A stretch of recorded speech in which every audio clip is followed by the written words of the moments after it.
growth doesn't matter if you're not more profitable. You could grow and have a bigger asset base and your fixed costs grew faster. Maybe your variable costs grew faster too. And before you know it, you've got more assets and you're making less money.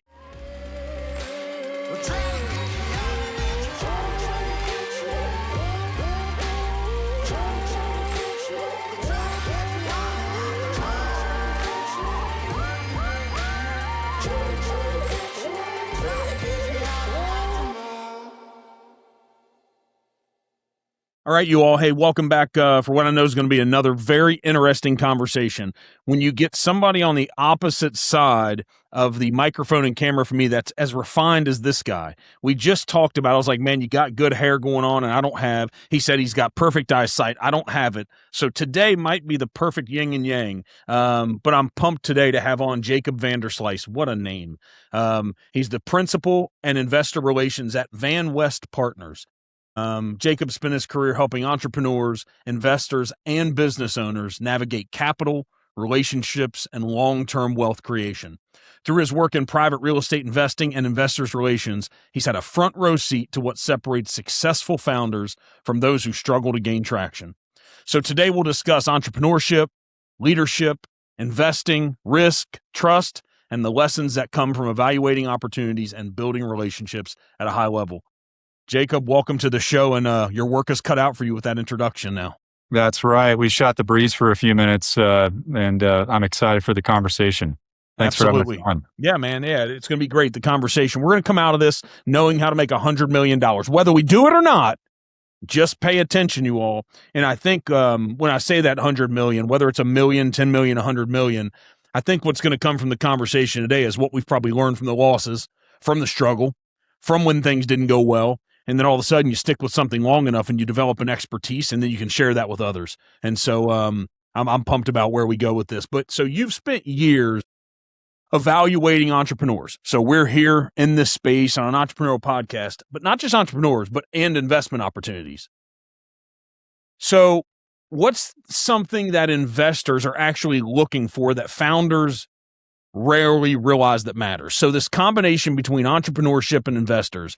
So is there something that sticks out to you now with all this expertise that you've developed that investors are typically looking for that as entrepreneurs for some bad reason it's not even in the forefront of our mind and it's so important? Yeah, sometimes investors don't know what they're looking for, and you kind of have to help guide them on the right questions to ask. And I think way too often investors ask sponsors to tell them about their track record. And when you tell the story about your track record, you've got a pitch deck and you've got all these crazy IRRs and multiples that you put up back in 2021 and early 2022. Well, everybody was doing that. And I think what investors need to ask more about is tell me about your failures, which you alluded to a moment ago. Tell me what went wrong. And instead of telling me the story of how I can make a great return with you, tell me the story of how I can lose my money with you. What series of events has to happen, whether it's a debt maturity issue or a market fundamental softening, an expansion in cap rates. You know, if you pull the lever over here and turn the dial over there, what scenario has to take place for me to experience a loss of capital? And what is the likelihood of that happening? I think that's a question. Why is that important? Often. Why is that so important for that question and answer to be able to be given? I think now, investing 101, right, is always don't lose. But I think downside protection in this new environment we've been in for a couple of years is more important than ever. And investors have learned the hard way, I think, in a lot of deals that they've been exposed to with equity wipes, unplanned capital calls, distributions that were coming in reliably that have since ceased. They've, I think, learned just by getting burned to start asking some of those harder questions. And I think people still believe that real estate is a good diversification component to your portfolio. It's a hard asset. It eventually produces cash flow if it doesn't already. But there's been a lot of pain in real estate. And I think people are more concerned lately about not losing than they are winning. And those are questions that weren't getting asked back in the easy days of 2021. And it's so important too, because as an investor, what we know is inevitably a lot of times plans and pro formas don't work out the exact way they're meant to. We'd love for them to, but something changes or something happens. I would argue they never do. Sorry to cut you off. Yeah. That's good. And I'd like to say it, but some people are like, I've never had a business plan that's worked out the exact way in the exact years with the right revenue, the right return. I never have. And it's getting even more difficult now because things are changing so fast. But the question is it important to know that you're dealing with somebody who knows how to handle it? Yeah. And within how to handle it, protecting the downside. With your leverage, with your assumptions. What you don't want to do is put together a model that tells an investor if everything goes perfectly and best possible case scenario, you're going to make a 15 IRR and a 2 multiple. You want to anchor expectations with conservative assumptions, whatever your business is, right? You'd be buying operating companies, buying apartment buildings. You want to anchor expectations with assumptions that are reasonable and achievable. And unfortunately, in this environment, I think forward-looking assumptions have never been more opaque and more difficult to solve to, given the level of uncertainty we have on the streets. So the importance is the person that you've been in business with. It's always been the most important thing, but when money's easy to make, it seems like you can fall into things that work out. Yeah. Going back to like investor questions, I mean, asking about downside is important, but I think people need to spend a lot more time getting to know the management team and like who's in the back office, who's making decisions. Because to your point, when things soften or they don't go well, you're relying on that management team to execute and protect your capital. And too often, investors focus on the deal and less so the shop. I think it should be the opposite. I agree with you. So, what do pitch decks look like now? And so, for people that are, let's say they haven't been a traditional investor, but they've been in a job for 20 or 30 years. They have a good retirement investment account. They think they want to diversify and they listen here and they're listening to somebody who's learned a lot and has some understanding and knowledge about real estate investments and storage facilities. What do you think for those people, when we say pitch deck, what's that mean? And then when you explain what that means, what do they look like now in 2026 versus what they looked like in 2021? Well, our pitch decks look less crappy than they did in 2021. So we got that going. But I would say pitch deck 101 is get the ask out of the way on page 1 or 2. What are you asking for? What is the opportunity? I'm not saying that I've developed the ability to make the perfect pitch deck. They get less and less bad every year. But I see so many decks from other shops and different opportunities we look at. And too often the details in the ask is buried in the middle of the file. Get it out of the way early. What are the economics? What are the return targets? What's the ask? What's the equity ask? What do you want from me? Because a lot of folks will just stop reading after page, 2 or 3 if they can't get the answer quickly.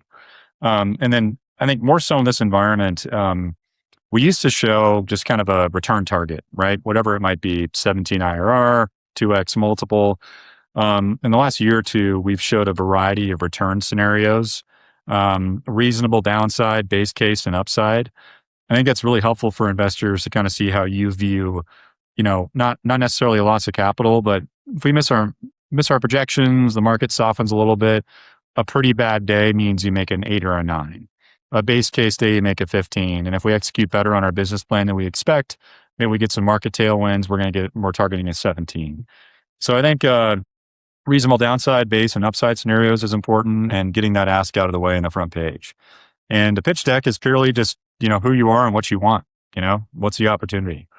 And the art and the science is crafting it in a way where it's long enough to be comprehensive and give the information to the audience they want to see, but without being overly detailed. Yeah, so there's a question. You know how when you get the gurus, Warren Buffett's one of them, Ray Dalio, they're all in this investment world, and they have these definitive statements, and you don't know if they're ever completely true because there's probably context that's been developed for hundreds and hundreds of hours on their teams. But Warren Buffett, what we know from what he said is he buys companies on one page. Whether that's true or not, I don't know. However, if it's true, let's just say it's 2 pages. If you buy companies on 2 pages, then why can't a pitch deck be 1 or 2 pages? That's a good point. I wish I had a productive response to that.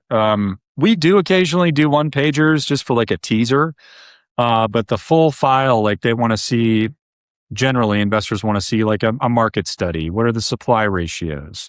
Screenshots of the financial model, rent comps, competitive facilities.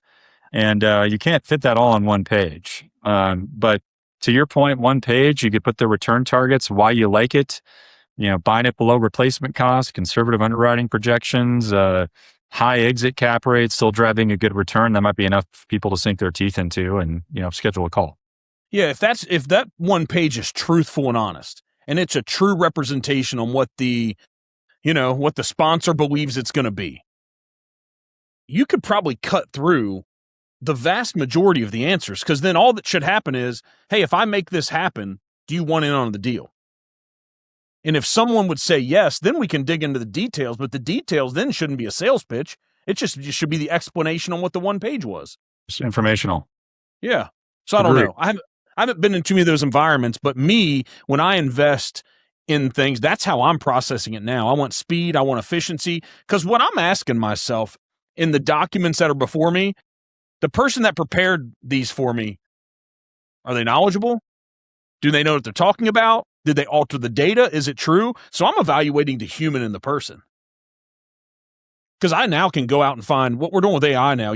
I can find a lot of this information, even if I don't have expertise in that field. I can find 90% of it to ask the right questions. Yep. Right. Yeah, we're getting our models and decks run through AI. I think that's spurring a lot more detailed conversations than we used to have.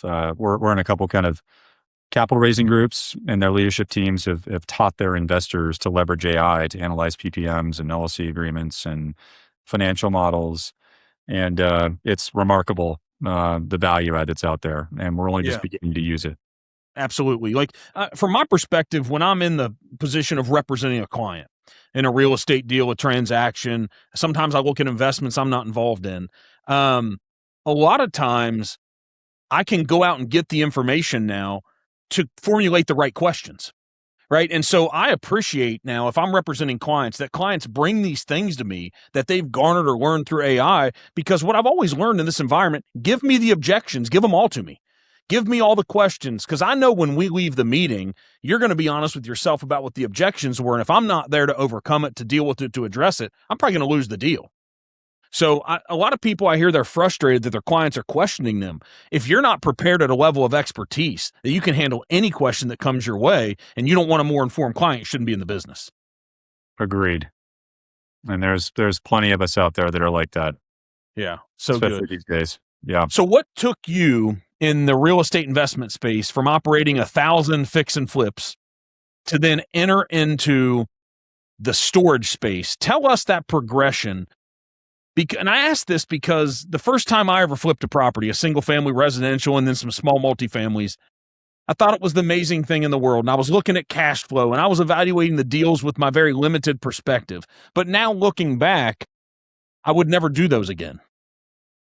Yeah. So, and I think we have similar reasons for kind of moving on, and to expand on that further. We obviously did a lot of these, right? Over and over again. I think 18, maybe 24-month period, we did almost 400 deals.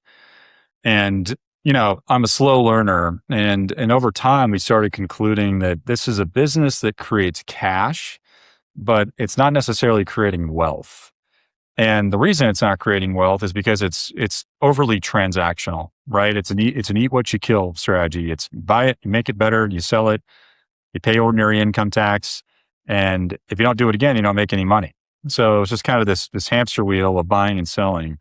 And in retrospect, I wish we would have held on to a lot more than we had the discipline to. We still have a rental portfolio, but it'd be a different story had we had the forward-looking thought process to like, oh, let's take half of these and hang on to them. But that took a lot of discipline we didn't have. So we got into commercial real estate around 14 and 15 and kind of overlapped the fix and flip strategy. And we started concluding that maybe wealth creation is durable recurring revenue streams that just pay you all the time versus transactional. And we thought commercial real estate was a good vehicle to kind of shift into to do that. And we started off with doing a lot of adaptive reuse, kind of historic preservation retail deals. You probably have lots of cool old brick buildings in Cincinnati that someone's demise and put the brewery and the restaurant and yoga studio into. Did a bunch of those. We did townhome development, which is still transactional. That's basically just a slow fix and flip, instead of a fast one. And we looked at self-storage for a while, and we liked the fact that it's been historically downside protected, fairly resilient, fairly durable, predictable recurring revenue streams. And we got in the business in 15 with a joint venture partner. We did a development project and it went okay. So we did another one. And over time, we evolved to being pretty much exclusively a self-storage owner operator. And it takes a long time to get these things set up. And once you do, you've got predictable recurring cash flow. And our definition of wealth is not net worth, because net worth is fake, right? Like somebody deeds you a $10 million mansion. Great. You're worth another 10 million bucks, but you got to pay the taxes, you got to pay the maintenance and the groundskeepers. It's not paying you. The only way to monetize that mansion is to refinance it or sell it, right? It's just a liability. Whereas real estate that creates cash flow, it takes a while to build up, but once you kind of get to scale, it becomes pretty meaningful. And before you know it, maybe you're in a position where you don't have to do a deal to pay your bills the next month. But it takes time and it takes discipline. I'm sitting here and it seems like the journey that you've been on, it's been a similar one, me operating an agency, but also being an investor and building a portfolio. But when you said it's transactional, it's exactly what it is. But go into when you said downside protected. So let's say that, again, somebody's out here and they're going to diversify. They haven't been in real estate. Tell us to the layman's terms, because you're a sophisticated investor, advisor, deal maker now. I'm still on this other side. My brain hasn't evolved. I'm not as smart in what you do. Understand financial principles, investments. I get it. But the average person out here, when they say downside protection, I don't think they know what it means. And I'm a guy that's about helping people change their life the same way I have. A kid that grew up poor, that just had a good mom, but not anything else too much better in their life, that put a roof over his head, that just had an opportunity. And I got busy and I started working really hard. And I think there's a lot of people stuck in a lot of places that work hard that they haven't developed this financial dictionary in their brain. So downside protection to this country boy that grew up in Northern Kentucky and Cincinnati and all the people that are around me. Give us a good layman's explanation of that. Yeah, a couple examples of how to kind of think about downside protection. One is how does the value that you're paying for this asset, the price you're paying for this asset, compared to the value of other assets in the neighborhood or in the market, right? That's an easy one. And if you're buying a fix and flip in a neighborhood where all the houses trade for 300 grand and you're paying 300 grand, you want to put 50 into it and sell for 450, it's probably not a good idea because everything trades for 300, right? You got to pay less for it. So buying at a either subjective or subjective discount to market value is important. And market value is always kind of elusive. Like, what's market value mean, right? Is it an appraisal? Is it your opinion? Is it the broker? Market value is objective, unassailable data on what's selling and at what price. How long does it take to sell? So buying something that's at least a perceived but confident discount from market value. Secondly, especially in this environment, debt financing. And this is a simple concept, but I've failed many times to think about this, especially early in my career 20 years ago. In real estate finance, NOI is net operating income, and that's just revenue minus expenses. It's kind of like EBITDA in any other business, right? In an OpCo. Does your NOI cover your debt service, right? That's a pretty easy question and a fundamental question you want to know. If your net operating income does not cover your debt service, is there a reason for that? And is that the intention? Well, maybe it's a development project, right? You're obviously not going to cash flow a development project because you got to build it and you got to lease it up and you got to raise rents over time. But when you're making your projections in your deal, debt management is so important. When does your debt mature? How are you stress testing your interest rate? Let's say it's a bridge loan for 2 years. A lot of folks got themselves into trouble originating bridge loans in 2022. By 24, their interest rate had doubled, and suddenly they can't find a new loan that's equal to or greater than the current loan. So unplanned capital calls, fire sales, technical defaults, maturity defaults, payment defaults. So managing your debt's important. And this is a harder one to kind of put a pin on because it's so subjective, but just making reasonable, achievable, and conservative assumptions in your forward cash flows. If things don't go that well, assuming they don't completely implode on this deal, but if we miss our mark, is this deal going to be okay? So relative to market value, what's the price you're paying? What's your debt management strategy look like and your debt financing strategy look like? Does your going in net operating income cover your debt service? And then the assumptions that you're layering into your model that are creating your value and your returns to your investors, are those assumptions achievable and reasonable? I view all those things as downside protection. And when you have a downside scenario, okay, what would have to occur there where we couldn't refinance when our debt matured? Okay, we'd have to miss our NOI growth target by half, right? That's a pretty wide margin. We still have to grow NOI. We can't leave it static. But if we miss it by half, are we still okay? Okay, yeah, that's a pretty good story to tell. Occupancy assumptions. Can we take this thing from 60 to 75% occupancy over 3 years, 5 points a year? Yeah, we probably can. What happens if we miss that? What happens if we land at 70? So asking yourself all these questions, and these are applicable to any business, right? You buy an OpCo for a 3 times multiple. You think you can leverage AI and advertising in your back office to grow EBITDA over time? Um, it's the same principles, right? Just believing in your assumptions and protecting against downside on missing those assumptions. Is this, let me try to make an analogy for our lives and our personal lives. Isn't this as simple how we can understand this for somebody that's trying to develop the knowledge? They have some money, they got some cash to put to work, but they want to say, hey, how do I understand this? It's like, hey, are you bringing in more income from your job and your income than it costs for you to live your life? The difference is NOI. Yep, it is. That's it. So at the end of the day, what you take home every month from your paycheck, after your taxes are paid, your net take home after you pay all your bills, the difference is NOI. You can In look at it that way. business, Absolutely. right? Yep. In Yep. in business, all of your expenses, or take your income minus all your expenses, what's left over? That's your net operating income. And when that starts to get squeezed, that's when you're going to start to have some problems if it doesn't line up with what the downside could be. Yep. Yep. So, it's like, for example, if somebody would, it's why you don't go out and stack a bunch of debt on a credit card if you can't afford it every month, because at some point that debt's going to come due. And if you can't pay it, you're going to have some problems. Your credit score is going to be hit. Then you can't go out and get more credit. Then you can't refi your house.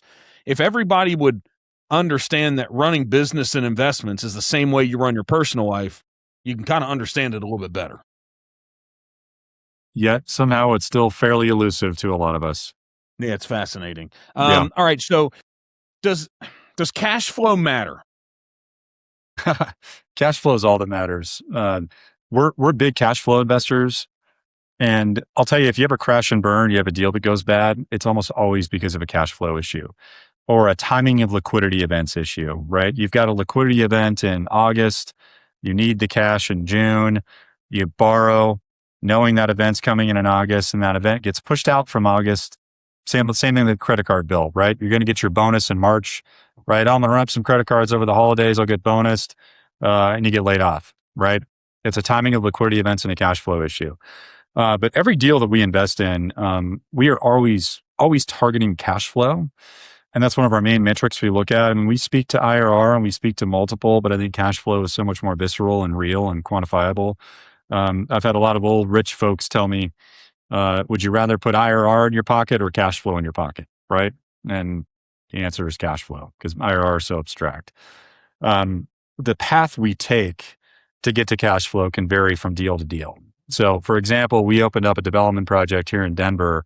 It's a big one. It's all in at about 25 million, which is a lot of money to any of us listening. But in the storage business, one deal at 25 million, that's a big total project cost. Most of our deals are around 8 to 10. We opened that thing up in July of last year, probably 9 months late and slightly over budget, as it tends to happen, especially in municipalities like Denver. And our leasing velocity has been spectacular. We've gotten up to 90% physical occupancy, and we weren't targeting 90 for a couple of years. However, we are not going to be cash flow positive until probably 2020, early 28. So we're still targeting cash flow, but we recognize that in a development project, there's not a cash flow component for a while.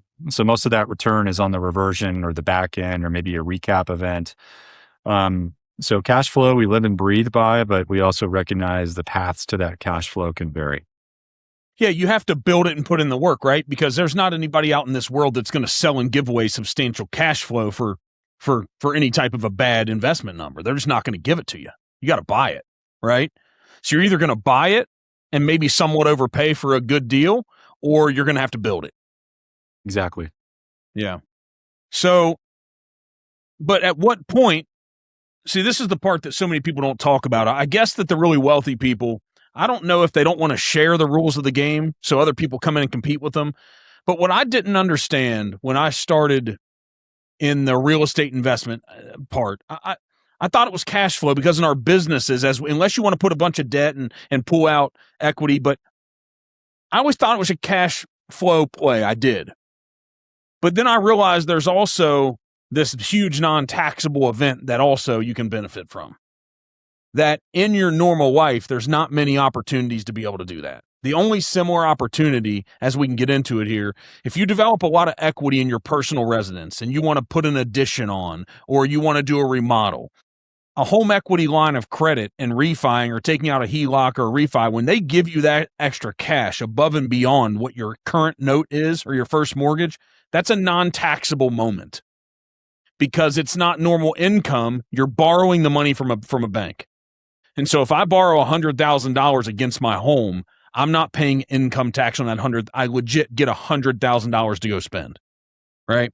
The same thing is real about these commercial properties. So you could build equity, get to a point where you could extract 5 or 10 or 15 or $20 million in a non-taxable event, and then take and reinvest that and build other projects and properties, right? So I didn't fully understand those principles, that what the real end goal and how I build substantial wealth. So I don't know if you want to talk to that. You can push back on the importance of it, but that's the way I'm going to build hundreds of millions in wealth in the portfolios I'm building. Debt is a beautiful and terrifying thing. There you go. Leverage, when used responsibly, what leverage does not do is make a bad deal good. Responsible and appropriate and conservative leverage will make a good deal better. And it's an art and a science. Kind of, where's that fine line on over leveraging?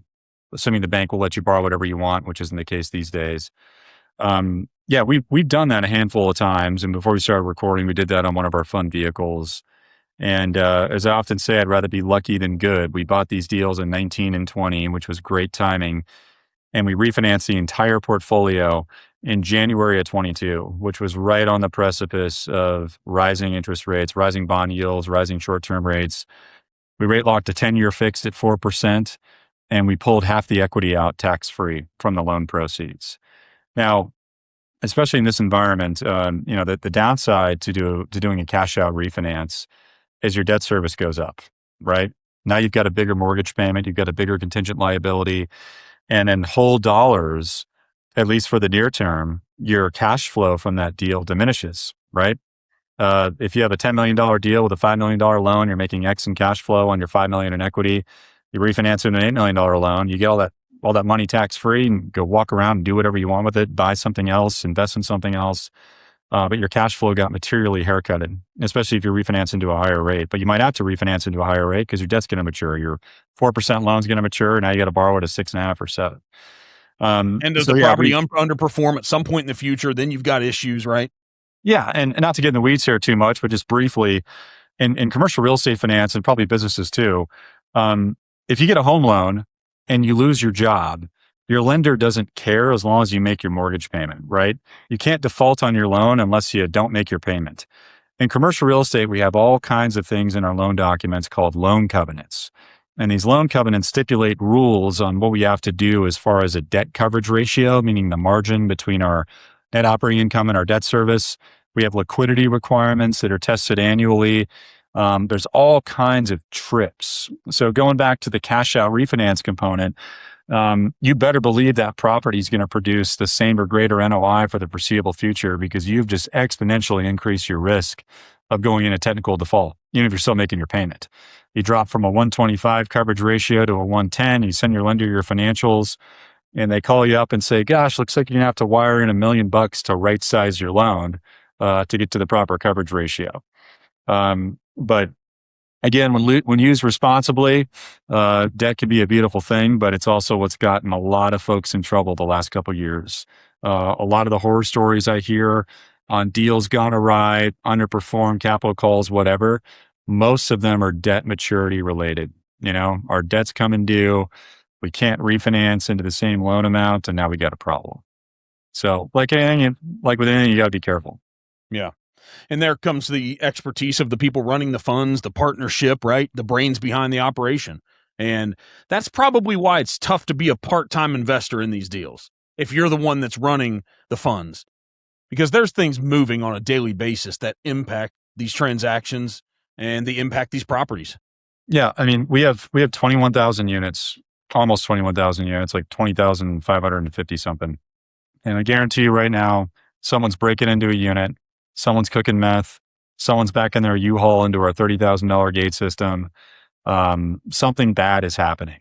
And that's independent from interest rates, right? That's independent from bottom line operating expense inflationary pressure. That's independent from employee challenges. So yeah, if you're owning and operating a real estate portfolio, just dipping your toe in part time is probably not the way to go. Uh, Doing it passively or with a partner that's doing most of the heavy lifting is a much better option. So what do you hear when you hear this word thrown out here, two words consistently? People wear the hats on it. Passive income. What happens to your brain when you hear people throw that out? Yeah, well, it depends on what side of the fence you're on. None of my income is passive. I mean, it's recurring, but it's certainly not passive. We have a team of almost 90 people and ourselves personally who are grinding every hour, every day to go out and execute on our business plan. But passive income is not necessarily going out and buying your own retail center and running it yourself. Now, you might get recurring income from that, right? There's a big distinction between recurring and passive. But if you're investing in a private real estate vehicle, multifamily, industrial, retail, self-storage, whatever, and you're getting distributions and it's not failing and the business plan is working like it was supposed to, all the work you put into that was getting to know the sponsor, signing your documents, wiring your funds, reading their quarterly reports, maybe a check-in call once in a while if you have a K-1 question. But I would say that's passive, right? You're not rolling up your sleeves. You're not going to the theft issue and the break-in. You're just getting your distributions and your operating partners handling it for you. So passive and recurring are not the same thing. If you had to do this all over again, this isn't the regret question, if you would, but if you had to do this all over again, how would you do it differently?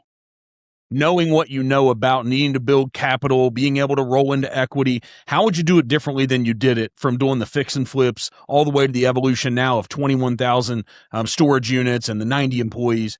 How would you do it? And the reason why I think we asked the question is, how would you do it faster if you knew what you know now?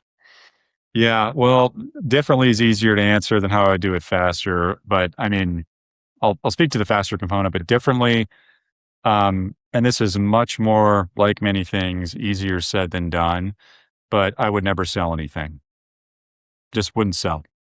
And I think it takes more discipline that apparently we've lacked over the years. I think it takes more discipline not to sell than it does to sell. The enticement of a sale, that equity pop, that big gain, that cash event, that point where you monetize all the value creation, that's attractive. Obviously, right? It's a lot of walking around money, assuming the deal went well. But that durable recurring revenue that we kind of define wealth by is over. Whatever you thought was going to happen on that deal is quantified. There's a line drawn in the sand. There's no more upside, right? There's no more value creation.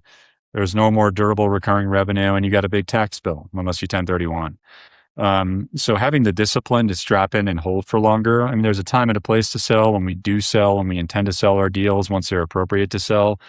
But if it was just me in a vacuum, I would strap in and recap with some debt responsibly and just build up the portfolio over time. As far as doing it faster goes, I look back in 21, I keep mentioning 2021. It was still hard back then, but I had no idea how much less difficult it was in 21 compared to like 25 and year to date 26. Equity was falling out of the sky, raising $100,000 an hour on Zoom calls just over and over again. Debt was cheap and deal flow was plentiful. And as far as doing it faster, it's always clear in the rearview mirror, right? But we could have probably, maybe better to say this in 2020 than 21, but we could have almost gone out and bought any storage deal that was for sale in 2020, and it would have been probably a home run. Like pay any advertised price within reason, and just gobble them all up as fast as we can.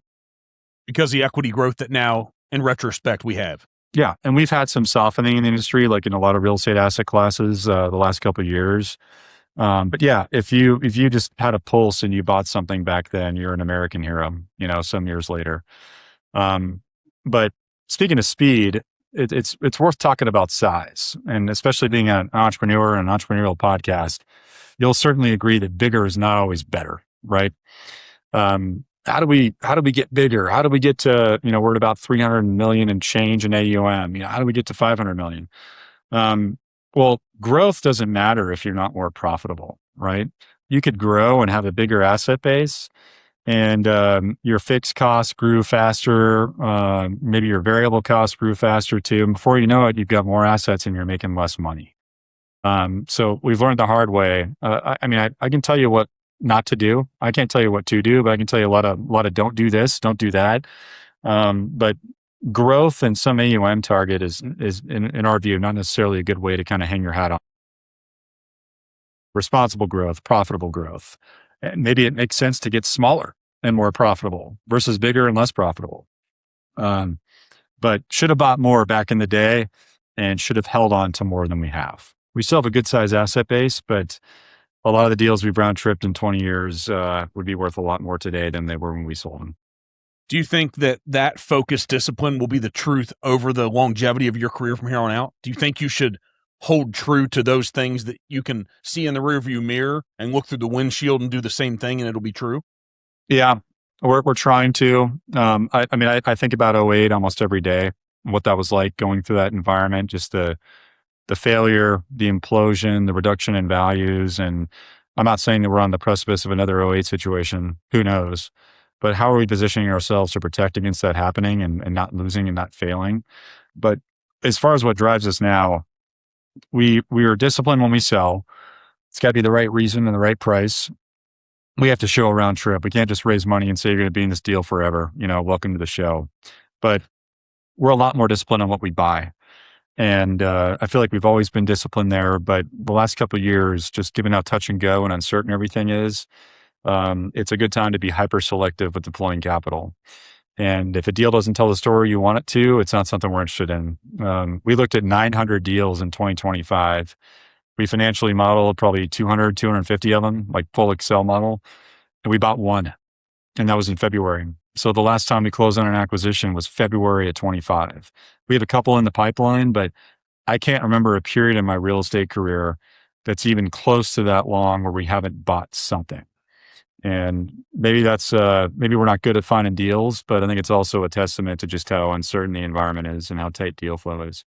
So is the move now to try to have a rinse and repeat on doing the developments, the 20 and 25 million developments like you did in Denver, and just try to do the new ones? Yeah, we don't do a lot of development, and we're finding that development, especially these days, is not paying you for the risk. The development's inherently riskier.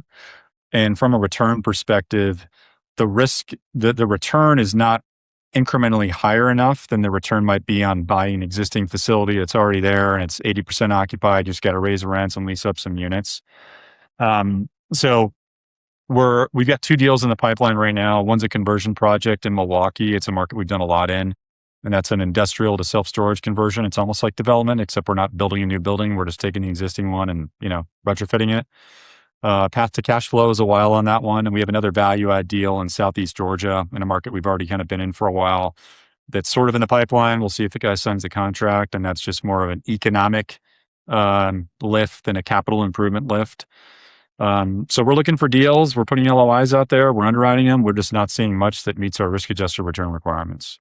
But if we find a storage deal that does, we'll pursue it. We just haven't found that much lately. So what's business development? Since it's on my mind all the time, people call it prospecting. They could call it working a sphere in a network. At the end of the day, what's the business development tactics and procedures you need? So is that raising money from investors and finding deals? Is that 2 silos? Yeah, oversimplification, but every real estate business needs deal flow, it needs operational excellence, and it needs capital, right? And typically, if you have 2 of those, you can find the other one, right?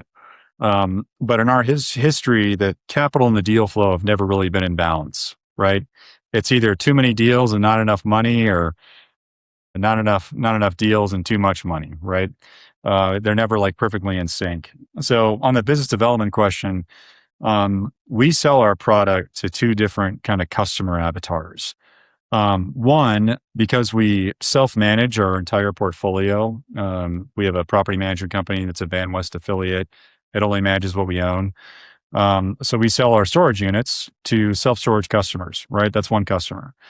And the other customer we have is investors. And raising capital is extremely difficult in this environment. Even shops with seasoned track records and a great investor following, the reluctance out there from real estate LPs cannot be overstated, right? As we mentioned earlier, they've gotten burned. They're worried about interest rates. They're worried about inflation. It's really tough to raise money. But when we sometimes do raise money, we try to establish credibility by talking to guys like you, right? Being on a podcast, becoming thought leaders, LinkedIn posts, webinars, investor marketing or investor networking events, quality quarterly reports. People want to invest with somebody who they feel like they know what they're doing. And the way you can establish the fact that you know what you're doing is establishing credibility. And that comes from your track record, your investor communications, and your just overall presence virtually. So that's how we try to get investors. With a lot of referrals, like a lot of guys been with us for 10 years. He tells us his cousin about us and tells him we treated him right. We have a Zoom call. We talk about what their investment objectives are, talk about what we could do for them, what the risks are, what the upside is. But a lot of my time is spent on capital development and investor relations. We have a lot of overlap. We're a relatively small shop, so we kind of do a bit of everything. But that investor component, you're not going to buy deals unless you have capital, and your capital comes from your LPs. Was it tough over the past 5 to 8 years when the multifamily investments just took off? Was it tough not to get distracted that this over here was happening, and should we redeploy capital and investments to do this? Was that hard? Yeah, I'm kind of the shiny object guy, and I consider myself a real estate entrepreneur that happens to own a lot of self-storage. And maybe we'll do something different in the coming years if we're not finding the deal flow and just the industry is not making sense to deploy more capital into. But yeah, I was watching a bunch of apartment buildings come out of the ground in Denver, and my buddies who were the sponsors, would sell them a year after they were done for a 3x multiple and a crazy IRR. And it's tough not to chase that. And every time it happened, you'd think to yourself, all right, that's the last time it's going to soften up. Then it would happen again, over and over again. But eventually my broke clock is right, twice a day. And that fire has gone out in a big way on a macro level. Multifamily values are down, rents, especially in Denver, largely because of the wisdom of our regime. Rents are way down. The regulatory environment's unfriendly. And Denver was very much supply shocked with apartments. If you're like in your home MSA and you're driving down the highway and you see a big apartment building that's like framed, that deal was, so to speak, knocked up well before the market change, and they have to finish it, right? Yep. I mean, what's that? 36 months ago, 48 months ago. Yeah. And a lot of these guys that are delivering, I think, are probably fairly puckered, just given how fundamentals have softened. And we've had similar things happen in self-storage, depending on the market. We've had some supply shock in the Florida Panhandle, in Atlanta, Phoenix. We have one asset in Tucson that's pretty unaffected, but Phoenix is kind of a poster child for a lot of supply coming out of the ground at the same time. Any real estate asset class, if a lot of the same stuff gets built in the same area, it's going to be a challenge for a while. But inevitably what happens is developers pull back. The fundamentals no longer make sense. Those units fill up, rents stabilize, and start the cycle again. Developers come back in. Do you think a lot of the investment dollars right now, even though it's the hot topic, it's real what it costs, are they going to this AI data center development, right? For a long time, it was in maybe industrial development around airports for storage, what was happening in logistics, right? That burned out, multifamily's burning out. There's massive income revenue investment that has to be put in for these AI super centers, and they're going up everywhere. Do you think that's the redeployment of capital in commercial real estate right now? I think there's certainly been a pivot from asset classes. Like think about all the office private equity shops that are their balance sheet's been ruined, but they still have capital to deploy. They're not getting back into office. I think there's been a rotation is a better word. Rotation of capital from other asset classes into data centers. I mean, this appetite for these things is insatiable. They just kind of keep going. And when's that shoe going to drop? I don't know. But you look at some of these valuations in the stock market and you feel like something's got to break there, right? I mean, SpaceX is a good example. They're trading at like 110 to 1 on. versus Amazon at 15. Yeah, exactly. I mean, you ask Buffett, right, on his one pager, that'd be something he'd look at for 5 seconds and go to the next one, right? You have this deviation from value investing to momentum investing. And the momentum investors out there are having a good run, you know? I mean, think of all these tech companies you could have bought and you've probably 2x your position in a year, right? The SpaceX IPO, right? You got it at 135, and I think today it dropped a bit, but it was like 175 in less than a week, right? It's this irrational exuberance that's confounding because it feels so touch and go, and we've got inflationary pressure now, and we've got a new Fed chair who's maybe alluding to a rate hike instead of a rate cut, right? And the market got spooked from that yesterday. But it just feels like there's a lot of irrationality out there right now.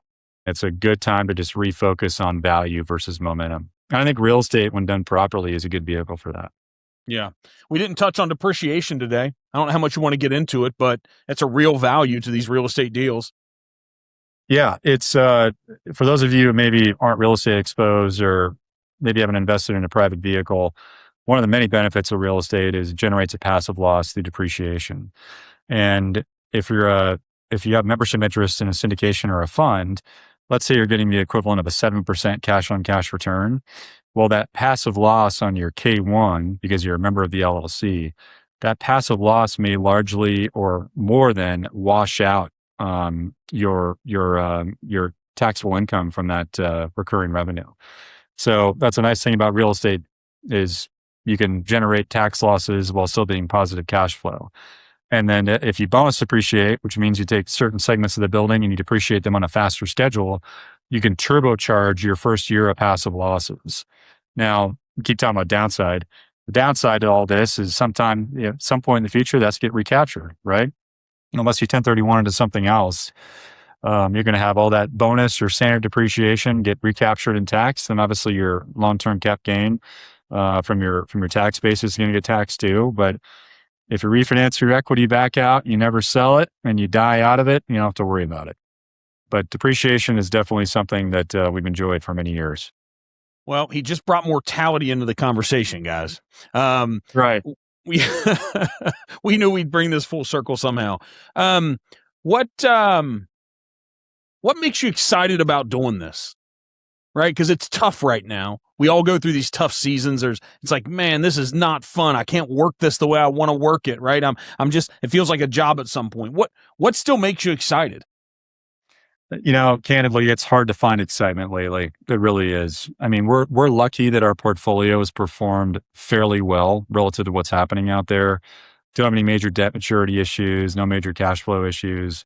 But I'm just so often kind of, I don't know, let's say down in the dumps, but just thinking about bad stuff, like going into our P&L, like, all right, where's this thing going to break in the future? What do we need to protect against? But even though we haven't bought anything for a while, what I enjoy most about real estate is the thrill of the chase and the dream of a new acquisition, right? It's like a new baby. You've got your model and we're going to go out and execute this business plan. It's going to grow NOI. We're going to refinance it on year 3. We're going to sell it at this valuation. And out the other side, it's going to come this IRR and this multiple on our carried interest. And it's always fascinating. And in your own businesses, I would encourage you to do this. It's always fascinating to look back on what you thought was going to happen versus what actually happened. You can learn so much from that. And invariably, the deal never goes like the model says it will, right? It's always better or worse. Hopefully it's better more often than it's worse than you expected. But if you're targeting a 15.1% IRR in your model, I can guarantee you that deal's not going to generate a 15.1, right? It's going to be more, it's going to be less. But we've learned so much from just going back and identifying like, why did this work so much better than we thought it would? And man, this home run deal, why did it just underperform? And we sold it for a lower return than we thought we were going to get just to get out of it and just make a little bit of money. And I'm saying you learn a lot from doing that, but sometimes you can't figure out why. You cannot figure out why this thing went so much better or so much worse. There's not one metric you can point to. There's not like a competitor that came across the street. Sometimes it just happens. And that's the beautiful mystery of being an entrepreneur. So if you're putting together all the things that you've learned and you're sitting here today with $100 million in cash, that you can leave it sit, you can deploy it somewhere. So right now, I'm assuming you don't have the extra $100 million sitting there. But that is 100% correct. Yes. So if you had the $100 million though, and this is maybe something, since maybe you can't execute on it without raising it, or what you would do with it to deploy it, what do you think you'd do with it over the next 12 to 18 months? So if somebody's listening with $100 million, they can call you and let you work it and put something together. They can go do it on their own. So let's give a little inside baseball secret that in your brain, what you projected, everything you've learned, what would you do with $100 million over the next 12 to 18 months? We get this question a lot, but it's similar, but more along the lines of, hey, besides your own asset class, like, what do you like right now? What would you focus on? I don't have any really good responses. I will say, I've been researching this more. I think precious metals are positioned for a run, based on what this inflationary environment does and what the Fed does. I think the U.S. is in an untenable borrowing position, and if bond yields go up, interest expense goes up, and if the stock market softens, people aren't selling stocks as much, so cap gains, tax revenue goes down. I read this somewhere. I won't get these numbers exactly right, but I can't, and you probably can't, process trillions of dollars, right? The government owes this much in trillions, and it's got this much in revenue in trillions. But what I can process is like an example of an American family. And this isn't exactly right, but I think the US government's position is basically an American family that has $1 million plus in debt, and they make 50 grand a year. How is that family ever going to get out of that? Right? They can't. They can't. They got to make more money somehow, or they got to lower the cost. I mean, it's an untenable position. So I think precious metals, as unexciting as they are, could be in a position for a run. There's been a big drop in gold. I would buy some gold right now. I would allocate something to gold. I just listened to a precious metals webinar yesterday, so it's kind of top of mind, but I'm thinking about that. It's a broader statement, but I would continue doing what I'm doing, and that's chasing hard assets that produce cash flow. In a touch and go environment with equities that are arguably overvalued, very hot stock market, things feel very fiery right now.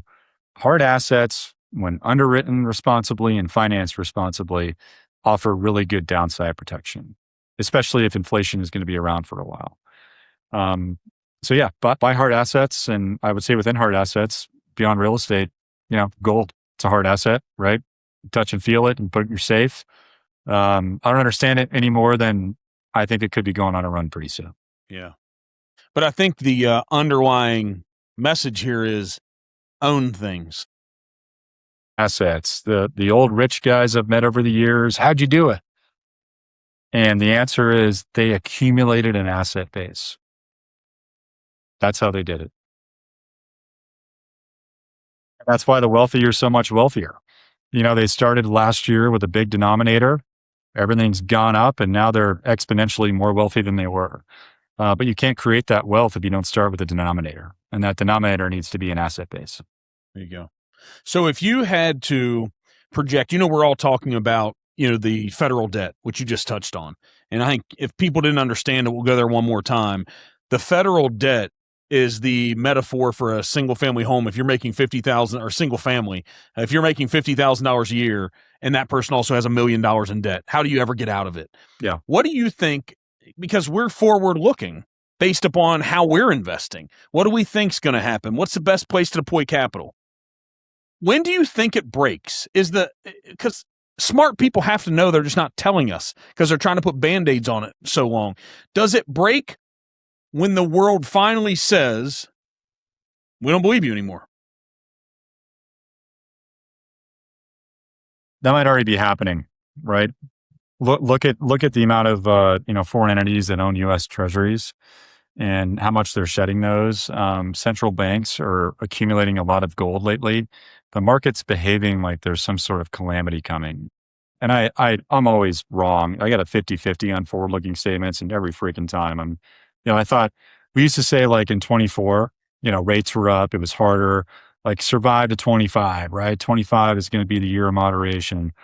And we got there, and 25 is harder than 24. And yeah, rates, short-term rates at least, we haven't seen a federal funds rate hike for a while, but we could. What gets me worried, and I think people pay too much attention to short-term rates with what the Fed's doing, and that matters, and it's a big deal. But the Fed can't push a button and control bond yields. And bond yields drive a lot of what we do in our business. First of all, there's a correlation to cap rates. Cap rates are the multiple of the income stream that a real estate deal produces. Inverse relationship between value and cap rates. So lower the cap rate, higher the value, vice versa. But bond yields are heavily correlated to capitalization rates. And if that forward curve is moving up and to the right, that corresponding result in real estate would be a decline in values if cap rates increase, right? That also affects our long-term borrowing costs. The 10-year treasury and the 30-year mortgage are heavily correlated. We already have an unaffordable, I'm going to sound like a dirty communist here, which I'm not. We already have an unaffordable housing market. People can't afford to buy homes because values are still relatively buoyant. And, their interest rate's 6.5 or whatever it is, right? They can't afford the nut. So imagine that rate going up further. I'm not saying that rates are unfairly high. They're actually reasonable compared to where they've been throughout U.S. history. But the rate that they went up, the speed that they went up, I should say, since 2022 has been a shock to the market. So 10-year treasury yield going up and to the right, it's going to be put more pressure on the 30-year mortgage, but also on 10-year fixed commercial real estate debt, right? If we originate a 10-year loan and try to pull some cash out, almost every time we're priced with a spread over the 10-year treasury. We refinanced some of these deals back in January. And I don't know if this is exactly right, but I think if we did the same debt terms today, our interest rate would be like 35 basis points higher. Now, on a $200K home loan, it doesn't move a needle too much. If it's a $20 million real estate loan, 35 bips, that moves the needle for sure. Yeah, you're talking about $50,000 a month. Yeah, so I'm definitely concerned about bond yields. And I'm looking at those every day. I can't do anything about them. I don't know why I bother looking at them. But if we can't predict, this is what's so tough about it. Is there anybody that's smart enough that actually knows when it breaks? I think the guys that bet get lucky. I think so much of wealth creation is timing. If you meet somebody, oh, my buddy made a lot of money in real estate. My buddy made a lot of money in the stock market. The question you should always ask is, when did they enter and when did they exit, right? That's so much of it, is market timing. We can't time the market. All we can do is make responsible acquisition decisions and finance them responsibly and protect the downside as best we can. If you do those things, generally, not to be flippant, but everything else can sometimes take care of itself. And capitalism's resilient, right? I mean, yeah, it is. That's interest rates, the market's going to adapt, right? Values are going to adapt. Opportunities are going to be created. Maybe that's why the attitude is always just survive for another year. Yeah. Keep it alive, right? Keep the system going. I wonder. Yeah, there's so many places that we could go about this investment piece, but I always try to break it down and try to make it really simple for folks to try to say, what should they do? Right. And this isn't a Dave Ramsey show and pay off your credit card bills first. And then if you have 20 grand or 100 grand, but what's the reality threshold that now, when you're young kids, when they grow up and they're 23 and they're like, Dad, I want to be an investor and I want to invest in things. And they said, I have $30,000. Like, we're not giving investment advice, but if you were giving them advice, would you say, build it, you need to have 100 before you really start? Do you need to, because what would you do? What should people, so again, this isn't giving investment advice to an individual. So someone using it as your son. What would you tell them? Is 30 grand enough to invest in something? Yeah, I've learned, I mean, this seems like a stretch, but I can apply what I learned actively doing fix and flips and rentals to our fairly large commercial real estate business. Like those fundamentals are the same. And since I'm just a simple real estate guy, I know enough about stocks to be maybe even slightly dangerous, but not hardly anything. So we'll keep it in the framework of real estate. In real estate, you gotta find out the answer to two questions to answer the first question. And those two questions are, what's it worth when I make it better? And what will it cost me to make it better? And once you can figure out those two things, you can back into what you can pay for the deal, right? And those fundamentals, and I'm obviously grossly oversimplifying this, but those fundamentals transcend from a $25 million development project to a 100K fix and flip. So maybe 30 grand is a tough starting point. Maybe it's more like 100. But some markets, right? You know, Detroit, right? You can buy a house for 50 grand. At least you used to be able to. We did a bunch of those back in the day. You will learn if you want to become a real estate entrepreneur, you will learn so much by just buying a rental or a fix and flip and managing it yourself. And do a few of those, right? Buy it, make some money. Hopefully, even if you don't make money, and if you lose money, the value in that education is you can't quantify it. But go out and do a real estate deal. Where you probably won't learn too much is deploying 30K as an LP into a real estate fund, right? You're just not you're gonna learn by doing. Everything I've learned has been by failing and by doing. I listen to podcasts, I read books, but all the mistakes we've made, all the deals we've done, I've learned by being exposed to it and executing on a business plan or failing to execute on a business plan. And the best way to learn that is to go and do a deal. Yeah.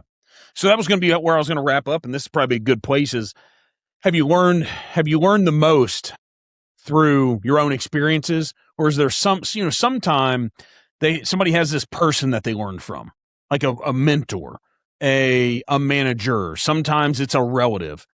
Is there somebody that significantly impacted you? Sometimes it's a professor, or is it all just out of your own sheer experience and learning and compounding and growing and failing?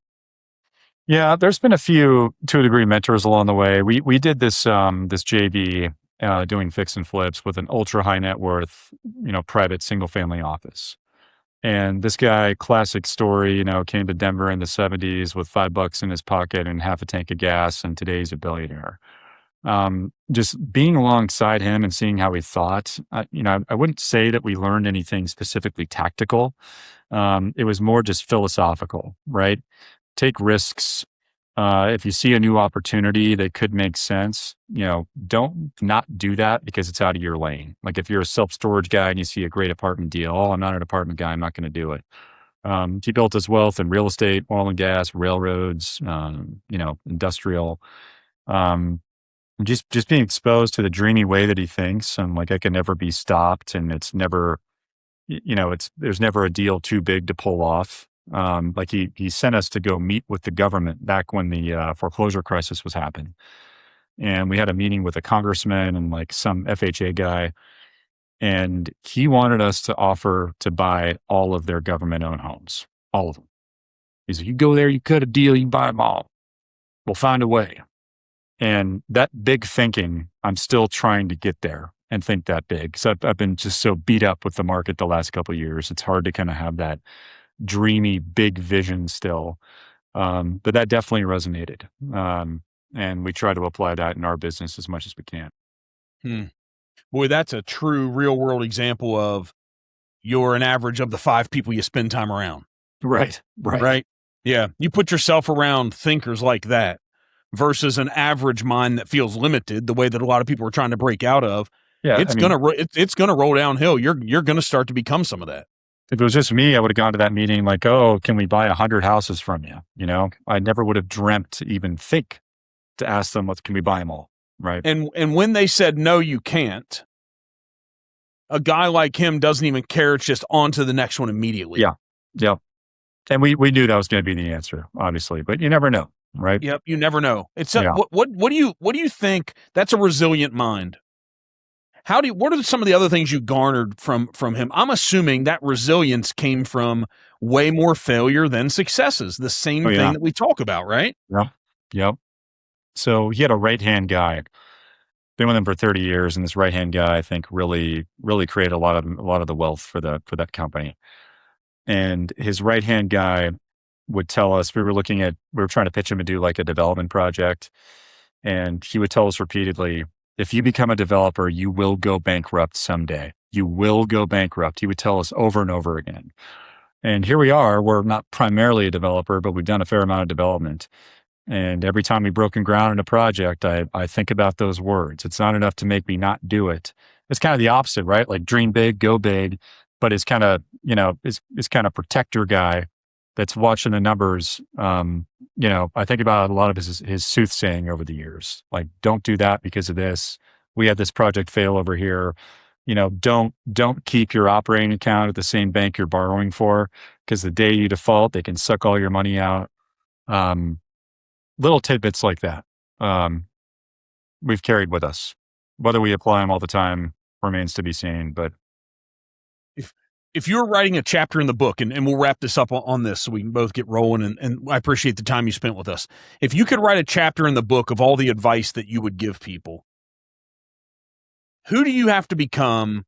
What are the moves you have to make that you can be around someone like that? Because you can't pick up the phone, send an email, send one message on LinkedIn. There are stories where it happens, but it's very rare, because all those billionaires, high net worth, people that have massive success, everyone wants something from them. Yes. How do you get close to them?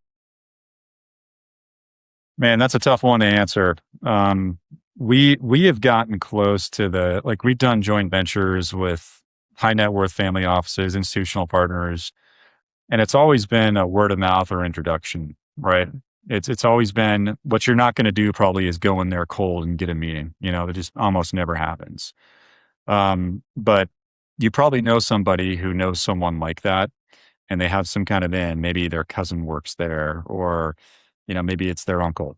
I think leveraging your network to get introductions to those relationships is the way to go. Hitting them cold, in our experience. I mean, we went on a big effort a couple of years ago to attract like larger family office, registered investment advisor capital. And it'd be tough to even get a meeting with these guys unless you had some connection somehow. But yeah, leveraging your network. This is what I'm working on. I know you know this person. Would you be kind enough to give me an intro? And sometimes I'll take you under their wing unexpectedly. Yeah. If you resonate with them. Yeah. Ask the question, right? The worst thing that can happen is no. We've heard enough of those over the years. Yeah. I've got more no's than yeses for sure. Hey, thanks for spending this time. So, you guys know this is Jacob. When you have a name like Vanderslice, we didn't get into it, but that's good. It sounds like it has some Dutch underpinnings. It's got some stuff in there. But am I correct in that? It's got a lot going on. Yeah. Very Dutch.